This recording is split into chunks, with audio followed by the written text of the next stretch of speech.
আমি কোরআন পড়তে জানি না, আমি হাদিস পড়তে জানি না, আমার চোখদারি পেকে গেছে, এখন আমার ব্রেনের মধ্যে কোরআন হাদিস ঢুকে না।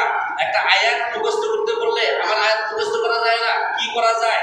তাহলে কবরের জীবন তো আমাকে যাইতেই হবে। কবরে যাইতে হবে কি হবে না? প্রত্যেকটা মানুষকে আমাদের কবরে যাইতে হবে। তাহলে কবরে আমাদের যদি যাইতেই হয়, তাহলে কবরে যাইতে হলে আমাদের কি করতে হবে? নিজেদের শিখিনি, অন্তত পক্ষে নিজেদের ছেলে সন্তান যারা আছে তাদেরকে আমাদেরকে থেকে শিক্ষিত করতে হবে।